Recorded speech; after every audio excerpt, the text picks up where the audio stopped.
Dangiškasis Tėve, meldžiame už tuos, kurie neišgelbėti ir švaisto savo gyvenimą veltui.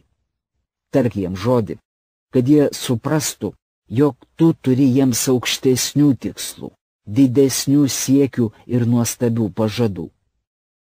Meldžiu, kad neišgelbėtieji būtų išgelbėti, kad jie klauptųsi ir tikėjimu priimtų Jėzų kaip savo gelbėtoją, išpažintų savo nusikaltimus ir savo gyvenimą patikėtų jam. Meldžiu ir už tuos, kurie kovojo su tavimi, maištavo, tave kritikavo, teisinosi ir tave kaltino, kad jie gebėtų pripažinti tave savo gyvenimo šeimininku ir viešpačiu. Tuomet kiekvieną gyvenimo aplinkybę jie priims kaip tavo naudojamą įrankį jiems pakeisti ir padaryti panašius į tavo sūnų Jėzų Kristų. Tėve, dėkojame tau ir šloviname tave Jėzaus vardu. Amen. Pirmas dvasinio augimo požymis yra savo nuodėmingumo ir silpnumo suvokimas. Kuo labiau augame Kristuje, tuo labiau suvokiame, jog be Dievo nieko negalime. Dvasiškai brandus žmogus visiškai pasikliauja ir pasitikė viešpačiu. Antra, dvasiškai augame tuomet, kai nedelsdami reaguojame į nuodėmę ir greitai atgailaujame. Jei nesiteisiname, kad esame netobuli, bet nuoširdžiai gailimės dėl padarytų nuodėmių ir norime jų atsikratyti, bręstame savo dvasia ir daromės panašus į Kristų.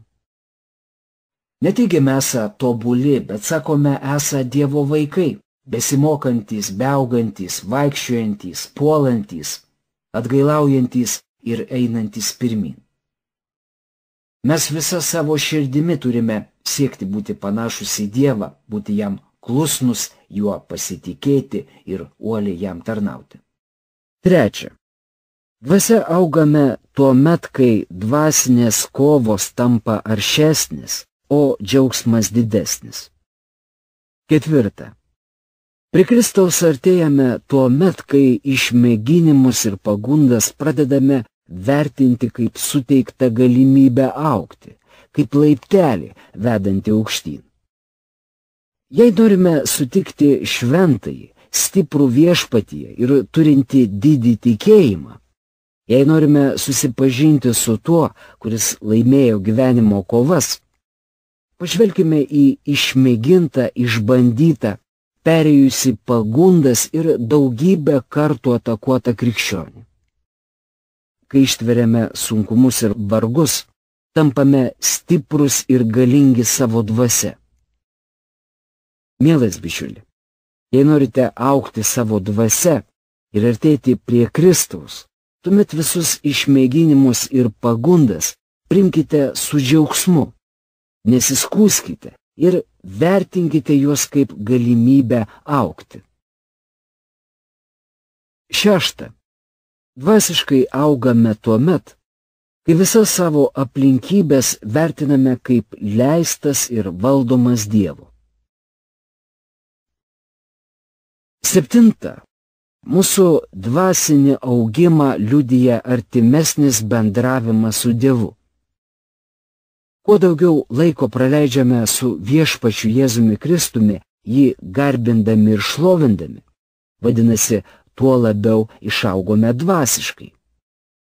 Kitaip tariant, vienas iš dvasinio augimo požymių yra noras garbinti, šlovinti ir mylėti Dievą. Jei mus labiau žavi klusnumas Dievui nei nuodėmė, tai reiškia, kad esame dvasiškai brandesni. Pasaulio žavesys ir jo kerai nebeturi mums galios ir mūsų nebetraukia. Kuo labiau trokštame paklusti Dievui, tuo artimesni santykiai su juo ir mažiau traukia pasaulis. Tai geras ženklas, liudijantis mūsų augimą Kristuje. Kai artimai bendraujame su Kristumi, Visuomet norime kitiems papasakoti apie tai, ką Dievas daro mūsų gyvenime. Augdami savo dvasia vis labiau patiriame ir suvokiame Dievo artumą. Dievo artumą jaučiame ne tik melsdamiesi, skaitydami Bibliją ar būdami bažnyčioje, bet ir tuomet, kai esame darbe, tarp draugų, vieni kelionėje.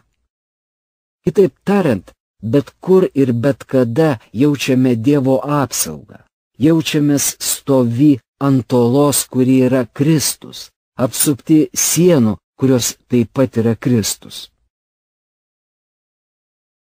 Kai augame dvasia, labai branginame maldos ir Biblijos skaitimo laiką. Melsdamiesi ar skaitydami šventąjį raštą, tikimės išgirsti Dievą, pamatyti savo nuodėmes, įvertinti savo nesėkmes ir savo gyvenime matyti dangiškojo tėvo darbą bei kelius. Kai kurie krikščionys Bibliją paskaito tik retkarčiais ir skundžiasi jos nesupranta. Dar vienas dvasinės brandos požymis yra mūsų noras daugiau laiko praleisti su Kristumi nei su žmonėmis. Kai augame dvasia, bendravimas su Jėzumi tampa žymiai svarbesnis. Brandus krikščionis neatsisako draugystės, netampa atsiskyrėlių ir vienišiumi. Tiesiog keičiasi jo prioritetai ir troškimai. Augdami dvasia labiau siekiame bičiulystės su Jėzumi nei su žmonėmis. Kuo labiau mylime Dievą, tuo labiau vertiname ir mylime žmones, branginame kiekvieną sutiktąjį ir kiekvieną savo draugą. Svarbiausia Dievo akivaizdoje įvertinti savo dvasinę būklę. Galbūt pamatysite esas geresnis, nei apie save manėte. Tuomet dėkokite Dievui už jums suteiktą malonę. Bet gali būti ir taip, kad jums daug trūksta ir reikia pasitempti, nes dar labai netitinkate Dievo standartų. Jei žmogaus prote yra užkardas trukdantis tikėti, jis niekada nesugebės pasiekti ir įgyvendinti Dievo numatytų ir skirtų tikslų. Ir Senajame ir Naujajame testamente aiškiai sakoma, kad pašaukę savo tarnus atlikti darbo, Dievas visada žada būti kartu ir suteikti jėgos bei stiprybės. Niekada nebūna taip, kad Dievas pašauktų ir paliktų vienus vykdyti užduotį. Ar girdėjote kada nors klausimą, kas tu toks? Kaip jį atsakote? Ar sakote, esas Dievo vaikas, kuriam atleistos nuodėmės? Ar sakote, kad esate amžiams užantspauduota šventąja dvasia? Ar prisistatote kaip ištikimas Dievo tarnas? Ar jūsų atsakymas patenkina tuos, kurie klausia, kas jūs esate? Jis myli mus besąlyginę, amžiną, nesuvokiamą, neapibūdinamą ir neišmatuojamą meilę. Menkas savęs įvaizdis yra vienas tikėjimo užkardas, su kuriuo privalote susidoroti. Nurodysiu kelias priežastis, kodėl esame linkę save prastai vertinti. Visų pirma, prastą nuomonę apie save išsiugdome lygindami save su kitais.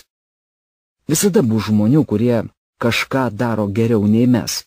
Bet esmė ta, kad Dievas savo darbui atlikti niekada nesirenka žmonių, galinčių kažką padaryti geriau nei kiti. Žmonės renkasi remdamasi savo valia ir gerų sumanimų. Visi kartais jaučiamės esą netinkami darbui atlikti. Tai, kad jaučiatės netinkamas kokiam darbui atlikti, nėra blogai, bet svarbu ties tuo jausmu neapsistoti. Priešingai, jei pasitikite Dievo galia, jaustis netinkamam yra gerai. Taip jūs nusilenkite prieš Dievą, nes suprantate, kad be jo nieko nebus. Jūs nieko nepadarysite ir nepasieksite.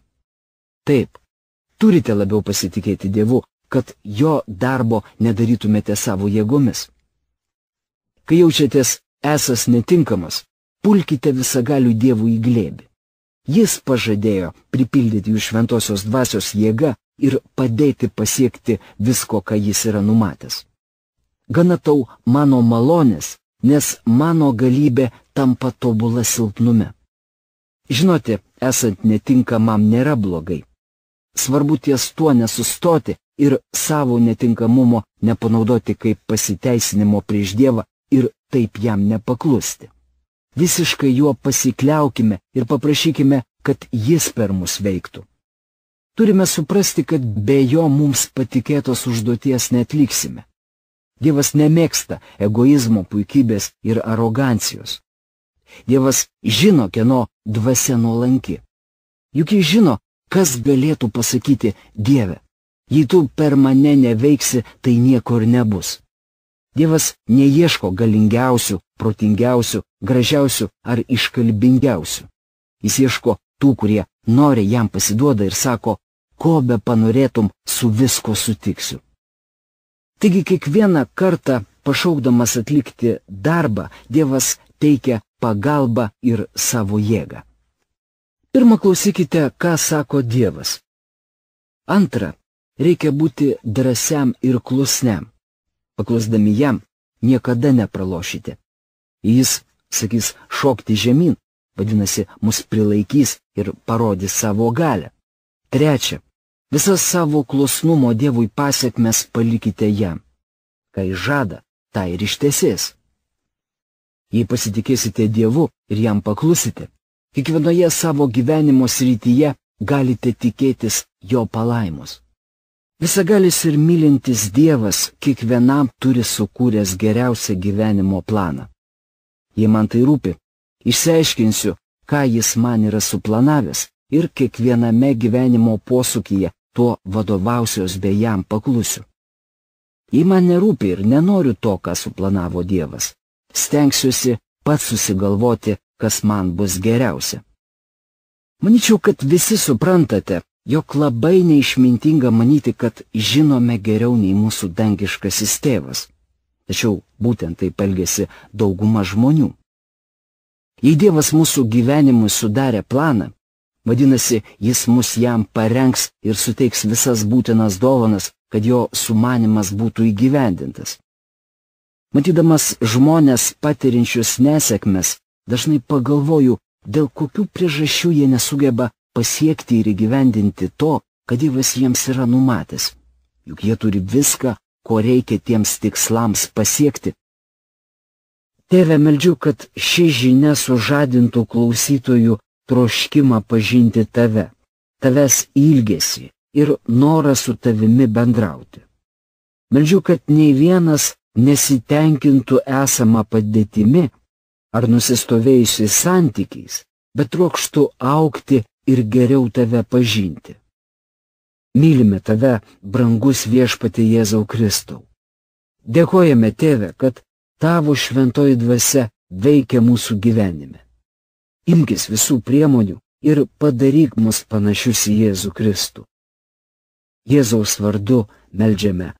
Amen.